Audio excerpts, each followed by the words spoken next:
Okay. We're on already? Yeah.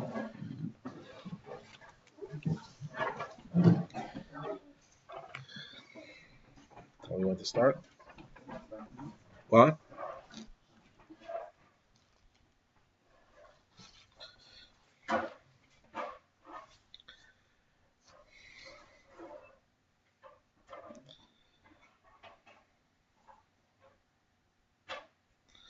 Good evening and welcome to our continuing series of classes on Judaism's most important, most central prayer, known as the Shemona Esrei, the 18 benedictions, because it's a prayer that contains 19 benedictions. But of course, we always pointed out that originally there were 18 and a 19th one was added, but it still retained the name Shemona Esrei.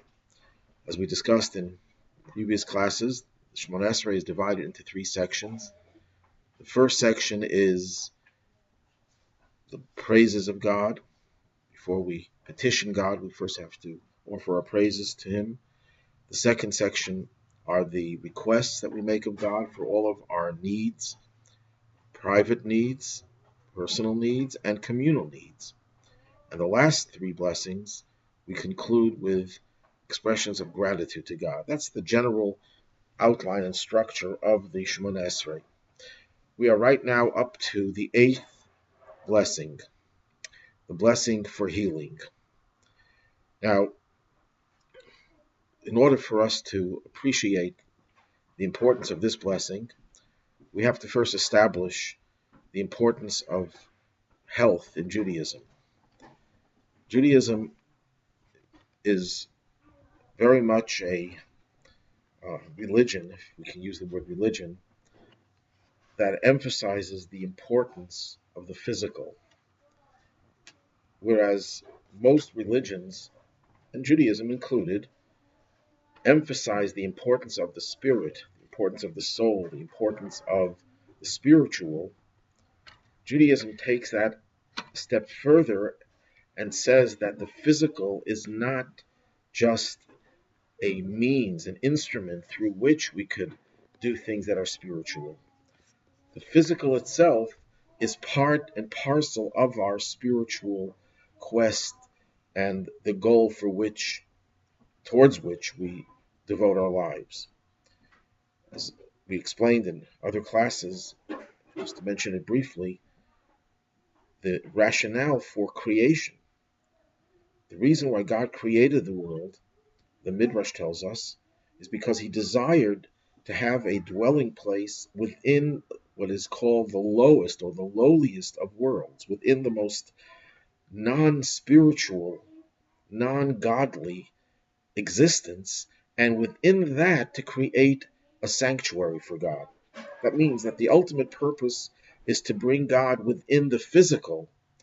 That God is present in the spiritual is not a novelty. The novelty here is, if we could use that term with relation to God, is that even the physical that is unaware, oblivious to the godly essence of its existence, will come to recognize its true nature.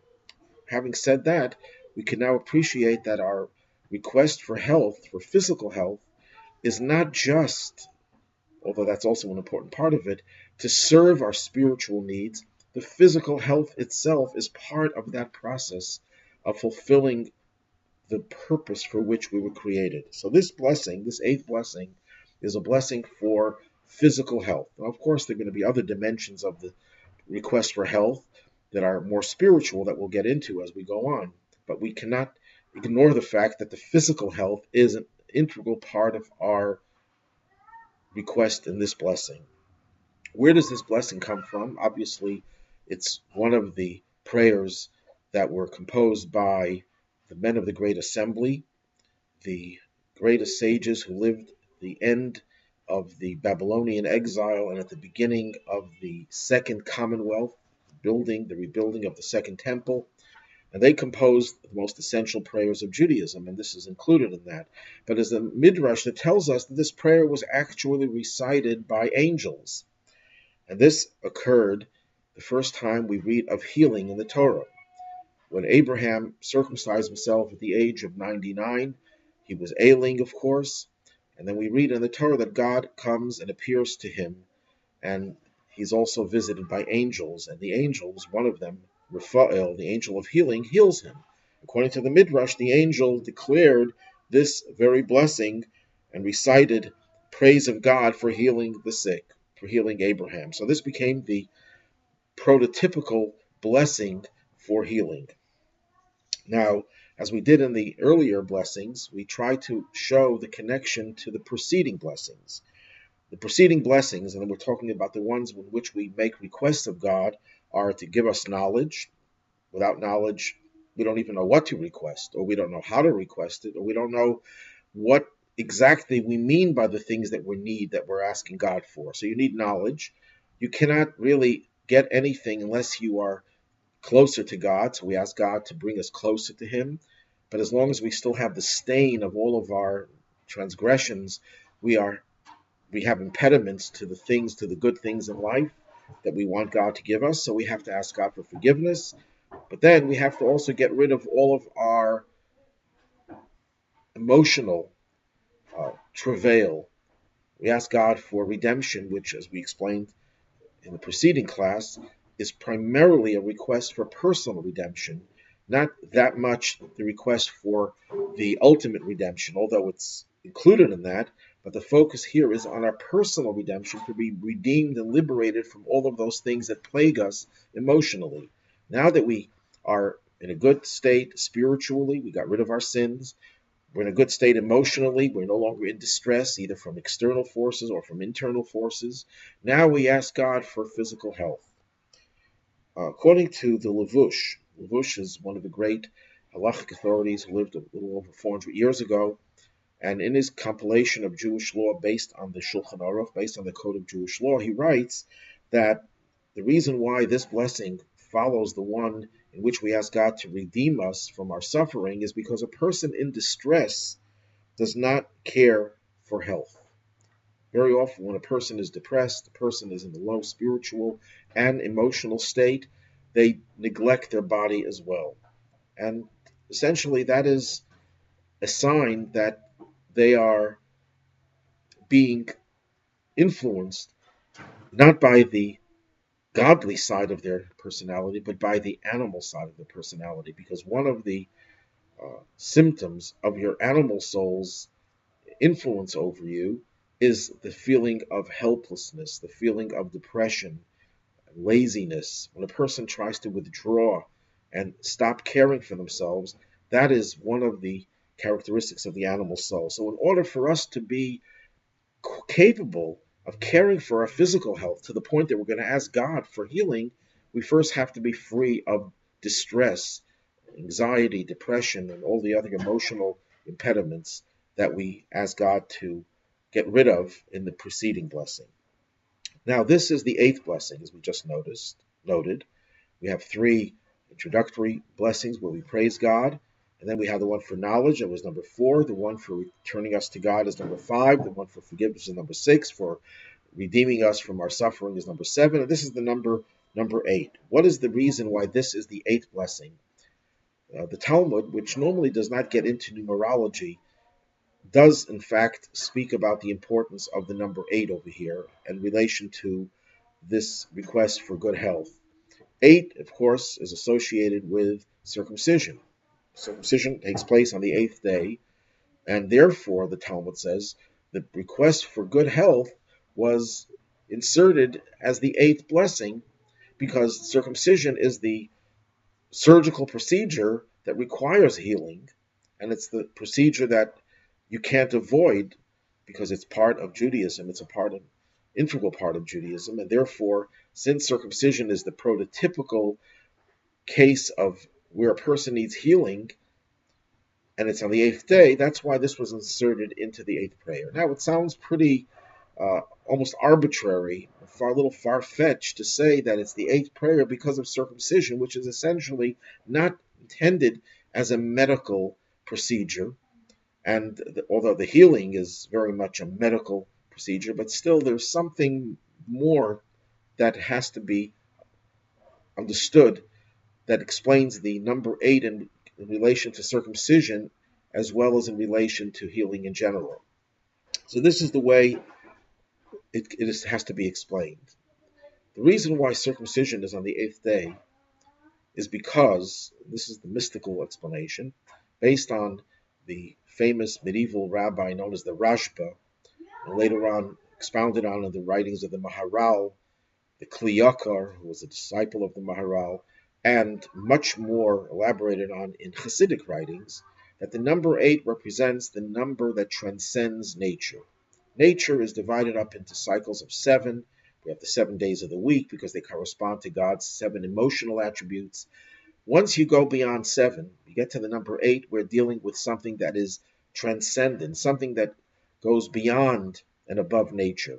And that is why healing is associated with the number 8, because it requires a force that is able to reverse that which nature wrought. Nature has a built-in mechanism for deterioration, for degeneration, for decomposition, and in order to reverse that, one needs a force that goes above the norm of nature, and that is associated with the number 8. But it's connected to circumcision, not just because circumcision needs healing, but because circumcision is inherently a practice in which we surrender ourselves to God that goes beyond our understanding. The 8-day-old baby is, of course, not capable of understanding what it is that he's doing, but it's a covenant with God that says we are yours even when we do not fully understand, or we don't understand at all why you ask us to do this or that. We are ready to surrender ourselves to you lovingly, which is why circumcision, bris, is always performed in a loving way. So circumcision is connected to the number 8. It's transcending logic, transcending our own natural patterns, and healing is also something that requires going beyond our own nature. Now, although we're talking about healing in the physical sense, which is what happens after a person goes through circumcision, they have to heal physically, but the word for a sick person in Hebrew, chola, also conveys a different type of healing that is more of the spiritual vein. The word chola numerically adds up to 49. Each letter in Hebrew is a number, and the letters of the ches, the vav, the lamed, and the hey total 49. What is 49? 49 is, of course, 7 times 7. That means when a person has reached the 49th level, this has nothing to do with the football team, by the way. When a person has reached the 49th level, they are chola, they are sick. What does that mean? The Talmud tells us, and this is elaborated on at great length in the works of Kabbalah and Chassidus, that God created 50 gates of understanding. That means that there are 50 levels of comprehension of godly knowledge. The most that a human being could reach on his own is the number 49. The 50th level is an elusive level, is the divine that is completely beyond the cycle of nature, beyond the natural level of understanding. And that is what was given to us when God gave us the Torah at Mount Sinai on the 50th day after the departure from Egypt. They were supposed to count 49 days, and we do that today. We count 49 days or 7 weeks. At the beginning of the 8th week, the 50th day, that's when we receive the transcendent aspect of Torah. So when a person has 49, they are chola, they are sick, because the person who has very little understanding, very little comprehension, doesn't know what they're missing, doesn't have the desire as much as the person who knows more. The more you know, the more knowledge you acquire, the greater the passion, the thirst, the yearning, to the point of love sickness for the 50th level, for the elusive level. This is an expression of the Song of Songs, the biblical book that describes the love affair between God and the Jewish people. And there's an expression there that talks about cholas ava. I am sick with love. That is when a person reaches the highest levels that a human being could reach. They have this passion to reach to the top, to get that which is elusive, which of course we can only fully reach and fathom and grasp in the Messianic age. That will be the time when we will be healed from the sickness that is associated with being in exile, because exile by definition inhibits us and limits our ability to have this understanding of God. And that elusive level that will be revealed in the Messianic age is associated with the number 8, because after 7 weeks you get the 8th week. Number 50 and 8 are parallel numbers. That also explains why in the Messianic age the number 8 will be prominent. We're told that King David's harp consisted of 7 strands. The Messianic harp will consist of 8, and many other examples where the number 8 will be prominent in the Messianic age. So we now know that healing means literally healing from physical illness that requires some aspect of God's energy and blessing that transcends the norm, that transcends the natural patterns. We also know that illness can be a spiritual illness when a person realizes that their knowledge and their ability to appreciate God is inhibited, is somehow curtailed, is compromised, and they're lovesick. They want to have more. They want the 50th level, the elusive level, and they need, therefore, the number 8, the 8th blessing that parallels the number 50, to get God to give us that which we are lacking spiritually. There are a total of 27 or 28 words. How could it be 27 or 28? In Nusach Ashkenaz, in the Ashkenazic rite, liturgy, there are 27 words. In the Chabad liturgy, there are 28 words. So I'm going to focus on the number 28, which in Hebrew is koach. That's how you would write the number 28. You would spell the word koach, which means strength. So this is obviously the blessing in which we ask God for the strength to be cured and be healed. Now we ask God, heal us, O God, and we will be healed. This is how the blessing, the 8th blessing, begins. Rafa'enu Hashem v'nei Rafe. Heal us, O God, and we will be healed.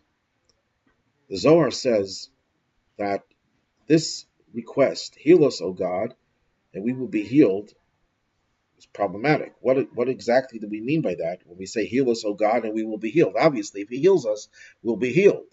So the Zohar says that what it's trying to tell us is that there's a qualitative difference between healing the way we understand healing within the parameters of the natural order, going to a doctor, and healing the way God can heal. That only God's healing is permanent. That's why we say, heal us, O God. Why are we asking you to heal us? Why don't we just go to the physician? Because we want to be healed. We want to be healed in the complete sense of the word.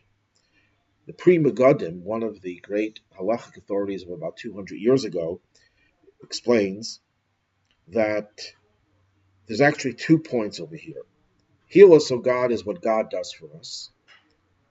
But we cannot just be passive. We will be healed. That means we will also contribute to our own healing. Now, the Pri Megadim makes this point that this is true about spiritual healing. That when it comes to spiritual healing, we can't just sit back passively and say to God, God, heal us. We're deficient. We're lacking in our spiritual lives. We are incomplete. We're sick. Heal us, and we will do nothing. We also have to be participants in the healing process. That is the Pri Megadim's take on this. However, one may suggest that it may even be talking about physical illness. And what this prayer is alluding to is what the Talmud says, that the human being also has a role in the physical healing process. And this requires a little bit of a discussion about the legitimacy or the license that is given for us to pursue medical treatment, going to doctors, taking medicines, surgery, or whatever other medical treatments there are in our society, that we're allowed to avail ourselves of those. Because the Talmud cites the biblical verse in the book of Exodus where it says that if someone injures another, one of the payments that he has to make to the victim, to the injured, is he has to pay his medical expenses. And the way the Torah phrases it is verapo yerape, and heal, he shall heal. And the Talmud says from this verse we derive that permission was given, or a license was granted to the physician to heal. And Rashi explains that if not for this verse, one would have thought that healing, that's God's province. God is the one who caused the illness, so therefore God should be the one to do the healing as well. Who gives us a right to contravene God's plan? If he wants a person to be ill, then it's God's intention for that person to be ill. Who gives us a right to change that? Well, if God wants the person to change his state from illness to good health, God will do it. To dispel that notion and to clearly grant us the right to heal, the Torah therefore says and emphasizes by expressing this term in two different words, verapo yerape, and heal, he shall heal, that we have the license to heal. Now, according to this, it would seem that going to a doctor, going to a physician, taking medication is perfectly acceptable. The Torah does not in any way negate or put down that approach. Yet there are many other sources in Tanakh, in the biblical corpus of literature, as well as in other traditional sources, classical sources, that seem to suggest that healing is not the ideal. There's a biblical verse that speaks of a king, Asa, who availed himself of a physician when he was afflicted with some problem with his foot, and he's faulted for that he didn't trust in God, that he took advantage of the medical profession. There's a passage in the Talmud where it speaks about how King Chizkiyahu, King Hezekiah, was a very righteous king, and he did many bold things that for which he was praised, some of which for which he was praised. And one of the things that he did was to burn the medical books that King Solomon wrote. And the way Rashi explains it is because people were beginning to trust in the medical books and not in God. There are many other sources that we won't go into right now that seem to suggest that the ideal way of healing is to have a direct line to God, forget about doctors, forget about medication, forget about surgery, forget about the medical profession. The Alter Rebbe, the first Chabad Rebbe, reconciles all these different sources, and he says that in the days that we had prophecy, that means when we had a direct line to God, that the spiritual and the physical were in sync, so that if a person wanted to be healthy, the most straightforward way, the way that was the least invasive and the least circuitous, the direct route was to reconnect with God. That illness was a result of one straying from God, and therefore your physical and spiritual were not in sync. So when you returned to God, then you were healed. To go to a doctor was like going through surgery when you could have taken one pill. That would be malpractice. Well, in those days, it was malpractice on the part of the victim or the person who was ill, and it was a sign that he did not want to be in good graces with God, and therefore it was greatly discouraged, and that's why Chizkiyahu burnt those medical books. However, once the era of prophecy had ended, once the temple was destroyed and God's presence in this world was concealed, and the spiritual and the physical were not in sync, then on the contrary, then we are required to avail ourselves of the medical profession, because that is the way through which God channels his blessings to us.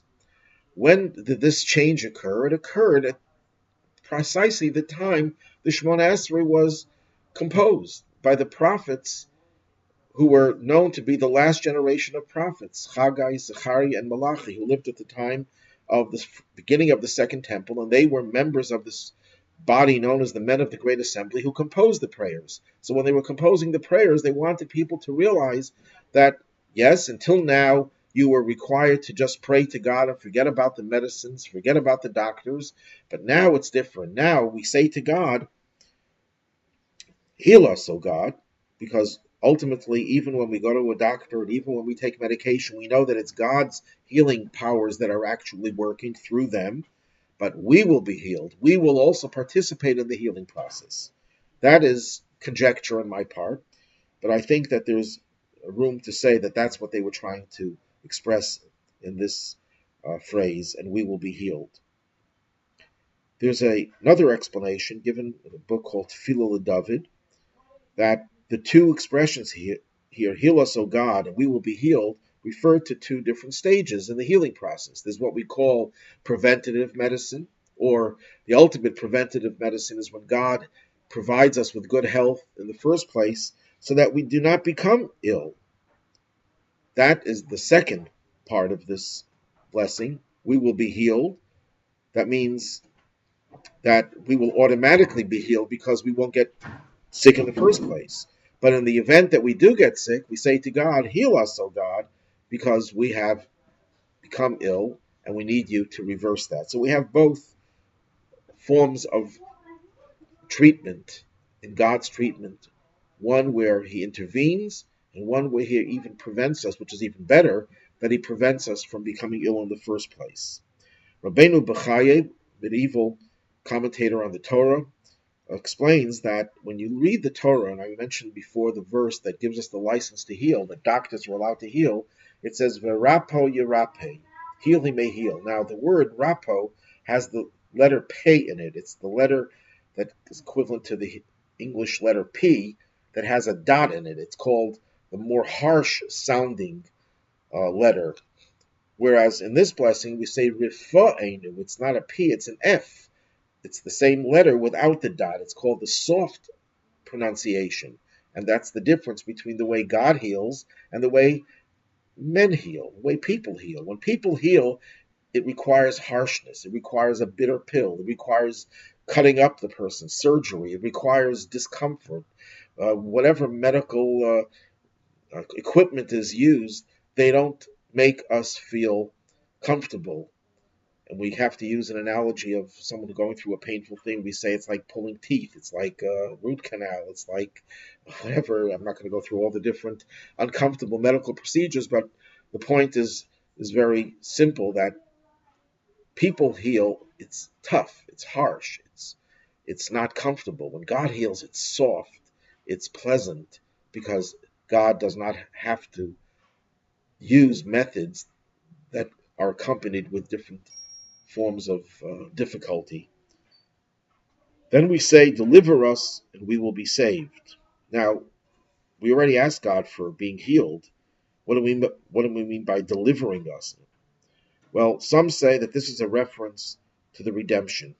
That even though we asked for redemption in the preceding blessing, and we're going to ask for redemption in subsequent blessings on the communal level, it's important that we recognize that in order for us to be healed, that is the time of redemption. Because today, as long as we're in Golus, as I mentioned before, we are in a state of illness. We can't escape that, no matter how much we try to rise above the fray, to rise above the illness, to rise above the defects and deficiencies of the physical world.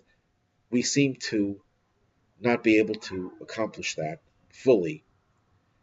And even if we do accomplish it, it's only for a fleeting moment. It's not a permanent situation until we get out of exile. So what we're saying here is, God, we want you to heal us, but the ultimate healing will take place when you deliver us from exile. And only then will we be saved.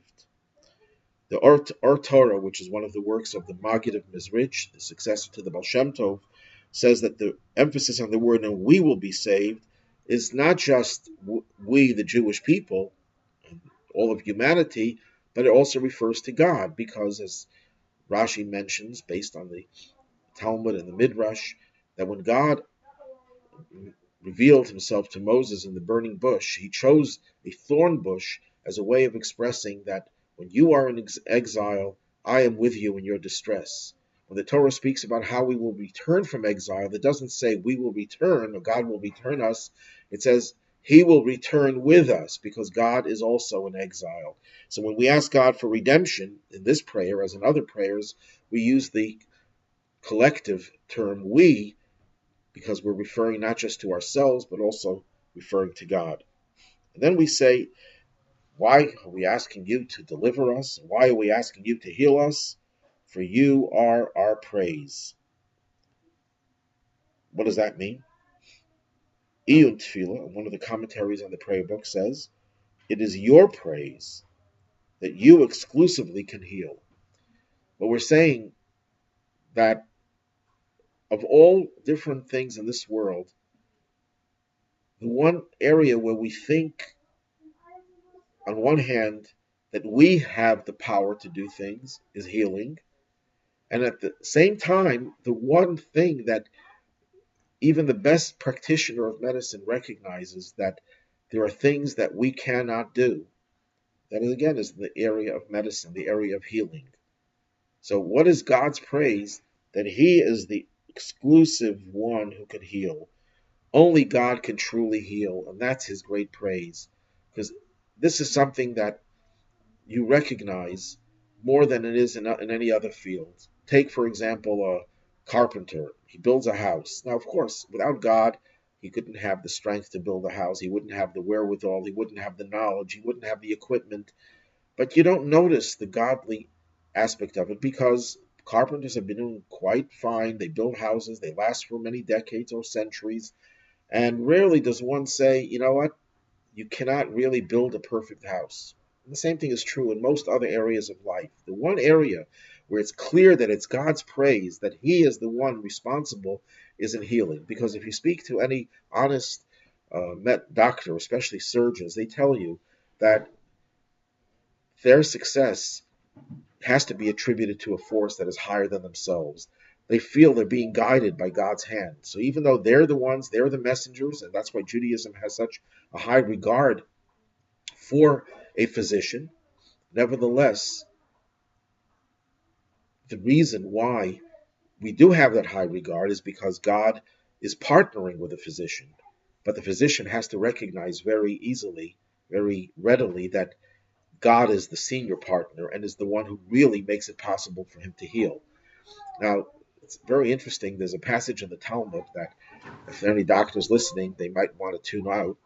But the truth is, no, they can still listen. It's a very, very harsh rebuke of physicians. And before I even tell you what it says, I think it's important to point out that many of the rabbis of the Talmud were themselves physicians. So this is self-criticism.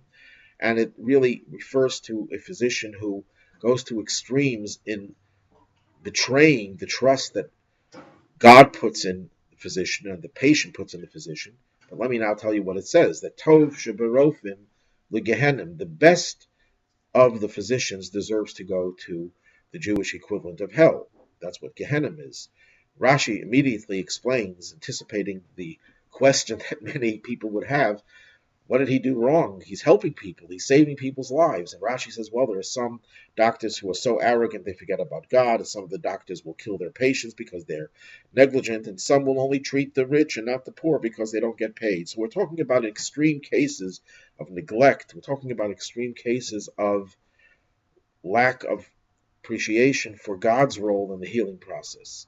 But there's a very cute interpretation that says, Tov sheberofim. Literally it means the best of the physicians. Why the best? So the word Tov in Hebrew numerically adds up to 17. Tov sheberofim means the doctor that only recites 17 out of the 18 original blessings because he feels the blessing of Rafa'enu, God heal us, is unnecessary because I'm the healer, the physician may say to himself. I am the one who has the knowledge and the skill to heal. Therefore, he leaves out the 18th blessing. That's the type of physician that goes to Gehenna, to a very low place. He is in a very low place because he's missing the whole point. And that's what we mean over here. For you are our praise, because this is the area where we can see God's praise more than any other area. God forgives us for our sins. Well, we don't see God forgiving us. We don't see the result. We believe in the result. We don't see it.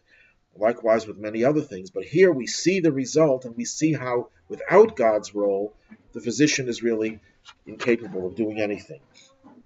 Then we ask, God, grant a complete cure and healing for all our wounds.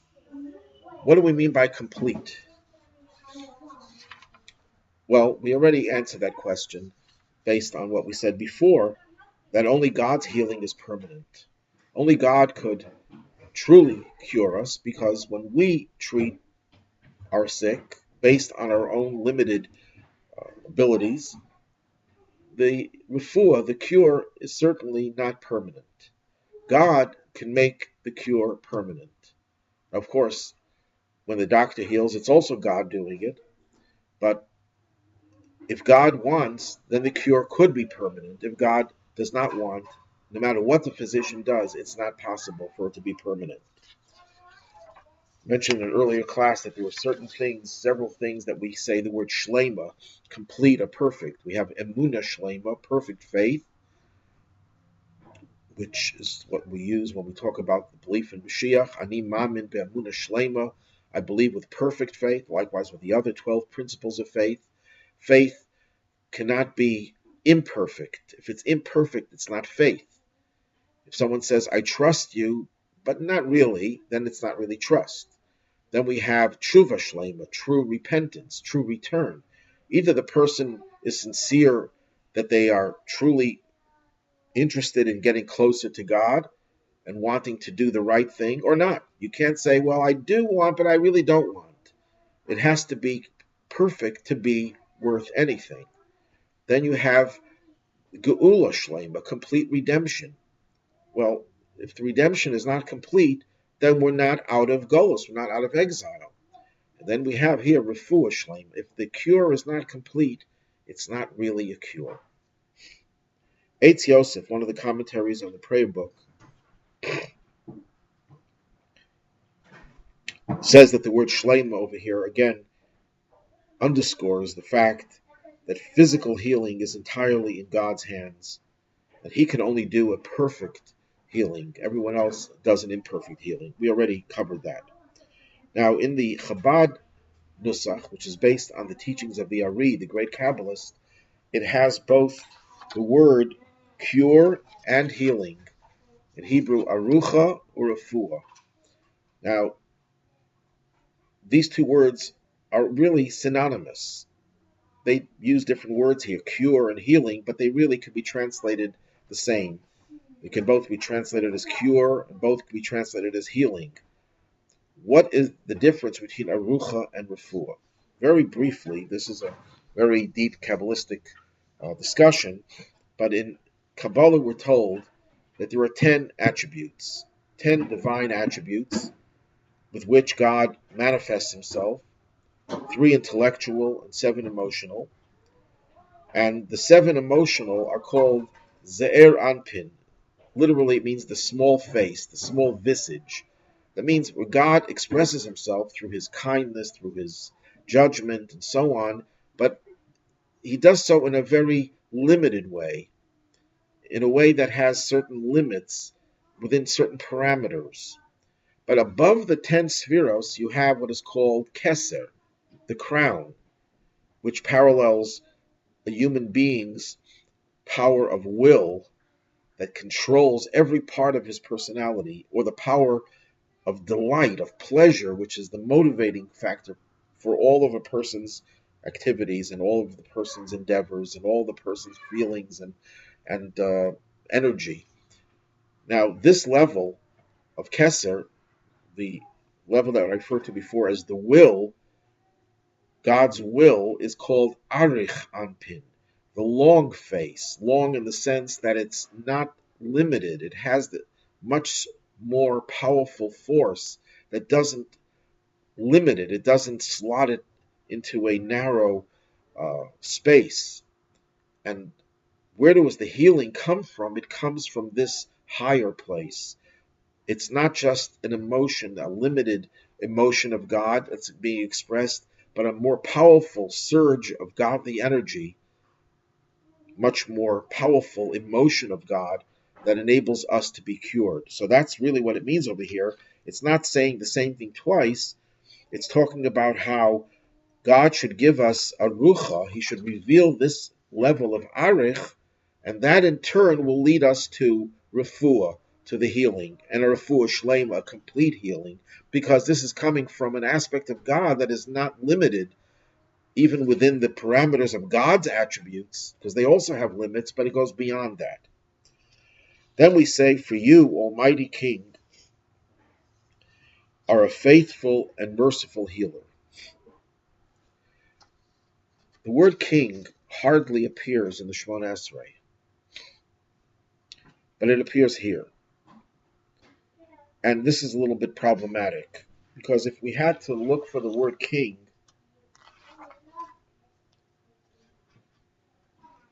we would look for it in, for example, the prayer where we ask God for forgiveness. We find it there.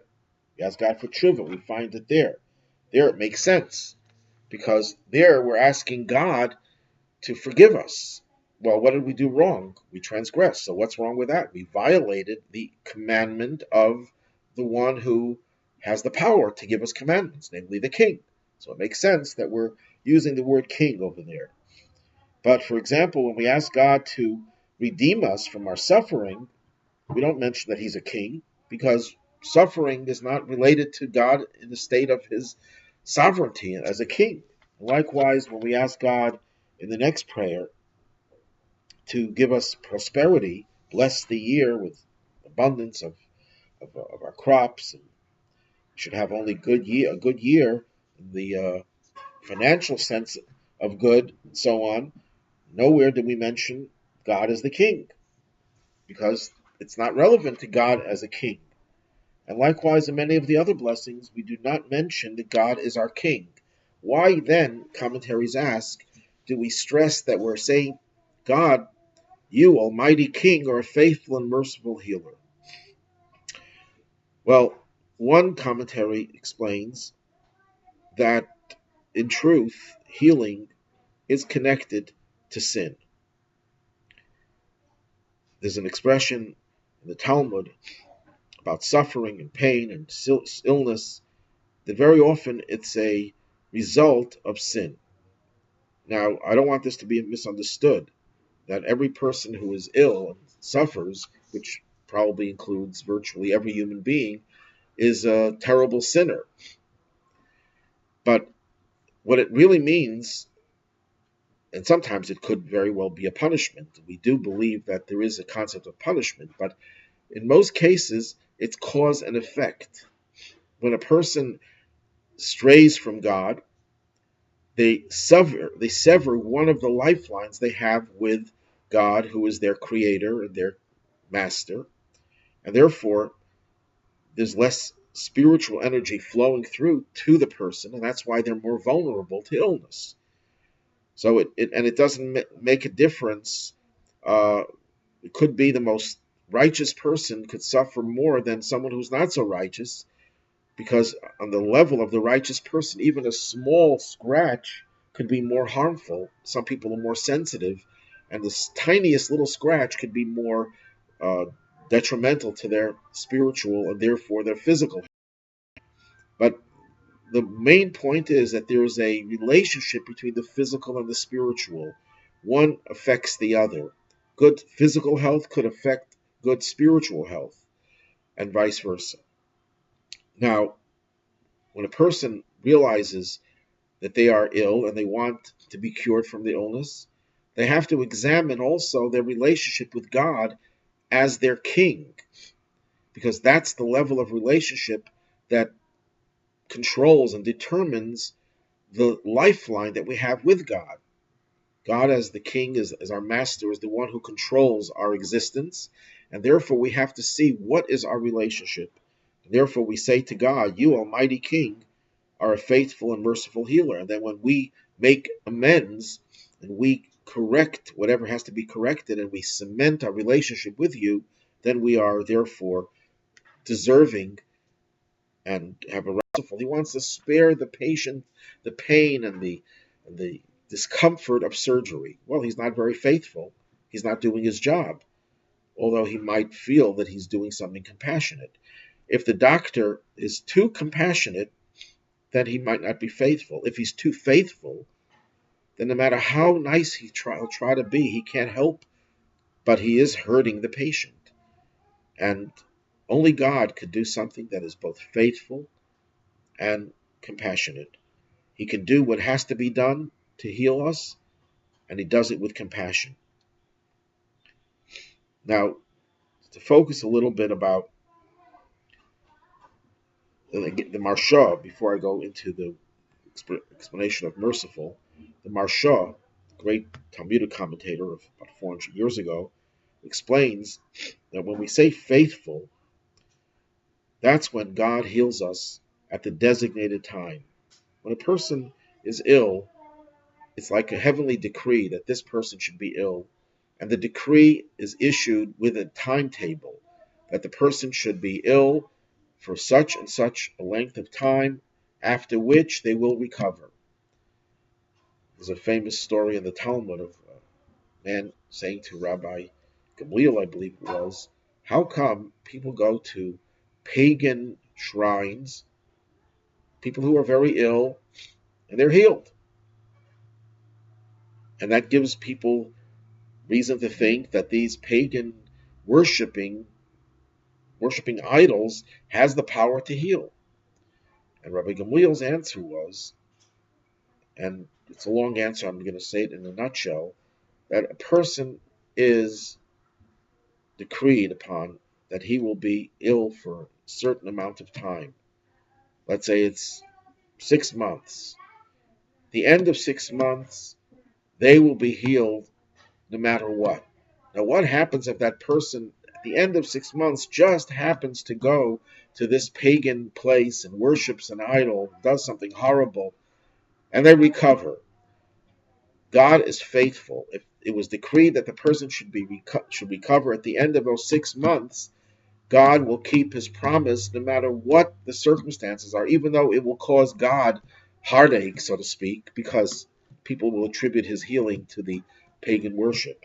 That is what we mean by faithful, that when a person's time to be healed comes, a person is healed. Now, that would sound pretty good if the person thinks that this is a chronic illness that will last his lifetime, and we told, no, it'll only last for 6 months, not a lifetime. But what if a person says, I don't want it to last even 6 months?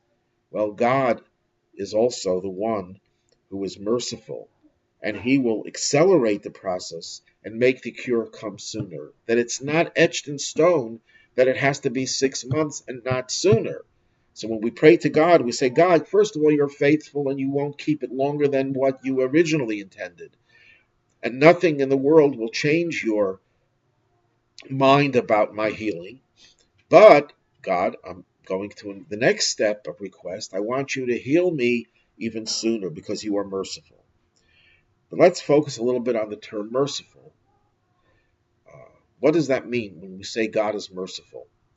We've discussed this in many different classes, that there were basically two approaches to life, two ways that God deals with us. One is called chesed, kindness. One is called gvura, which is severity or harshness, or judgmentalism.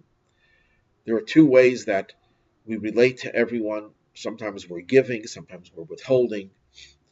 But the third way is called tiferes, or beauty, or harmony. And that is associated very often with the trait of rachamim, of mercy, of compassion. And the simple analogy that is often given is that you have in a court case, you have the prosecutor who is gvura. He says the person should be tried, and not only tried, but should be convicted and punished severely, and demands the maximum. The defending lawyer says, no, the person is innocent, and even if there was something that was done that was wrong, it wasn't the person's fault, and he finds extenuating circumstances, and he says this person should be vindicated, should be acquitted. And the judge is convinced, or the jury is convinced, that the person is guilty. But instead of sentencing the person to a harsh and long sentence that will not do any good for the person or for the victims, the judge says, I have compassion on this person, and I will sentence this person to a program that will rehabilitate this person and help them join society and be able to make amends for all their mistakes. And of course, the person is relieved that they don't have to spend many years in prison. That was not an act of kindness. This kindness says, quit him. Let him go free, even if he goes back to his errant ways. That's not my job as the defending lawyer. My job is to find him to be innocent and let him go free. The prosecutor says, no, let's throw the book at him. He's guilty. The judge is the one who has to show compassion. Compassion overlooks the harshness of gevura, even as it doesn't allow chesed to be unbridled and unlimited without any curbs, without any limitations. So it's the best of both worlds. It synthesizes both worlds. And that's what we need with illness. Because if illness, as we mentioned before, could be a result of a person's transgressions, so Gevura says, let the person suffer. Chesed says the person shouldn't have to suffer at all. And Rachamim says, yes, it's true, the person deserves to suffer because they did something wrong. I'm not forgetting that. That's important. We're not trying to overlook the transgression. But if the person is going to be healthy and will recover, they will be able to make amends for their mistakes. They will be able to serve God with more vigor. They will be able to correct what they did wrong and go beyond.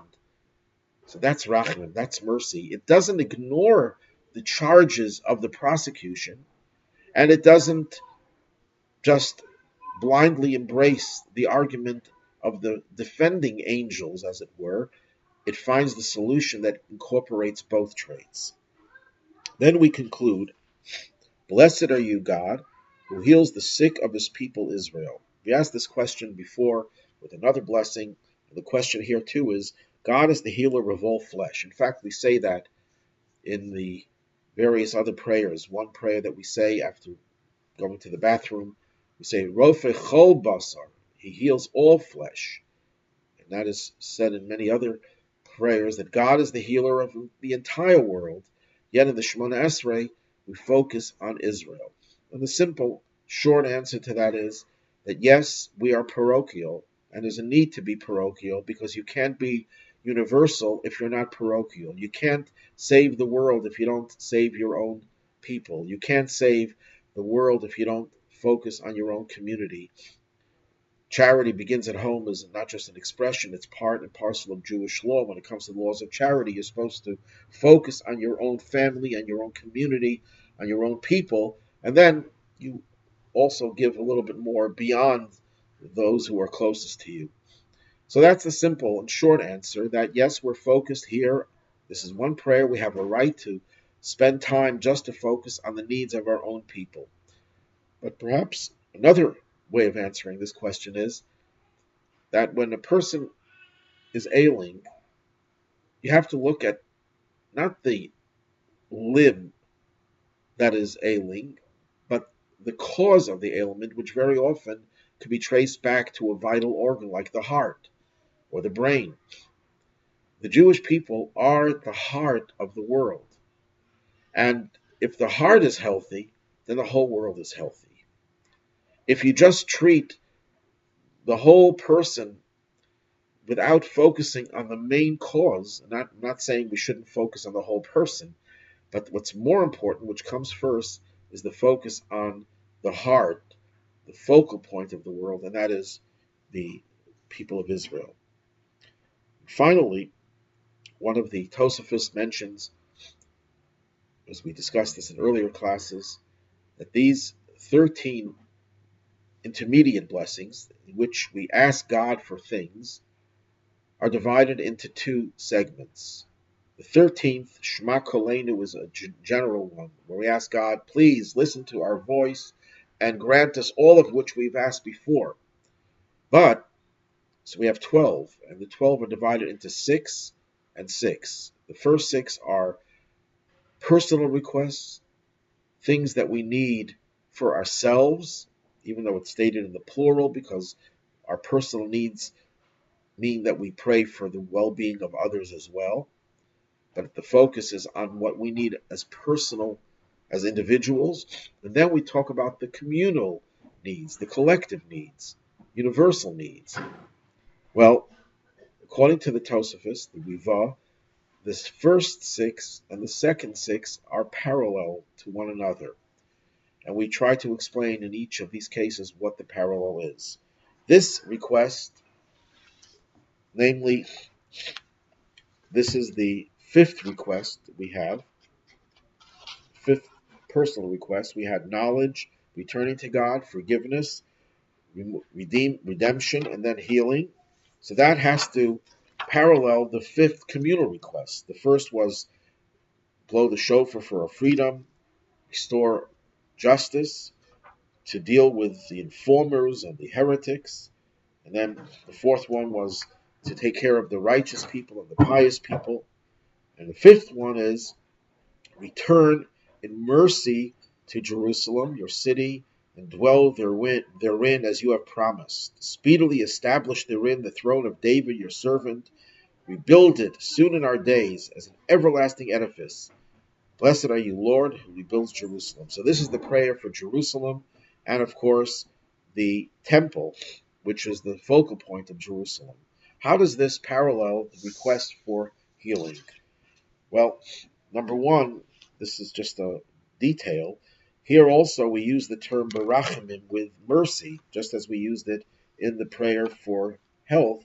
We said, you are a faithful and merciful God. So in both cases, we're asking for mercy, which is absent in many of the other blessings, although not in all.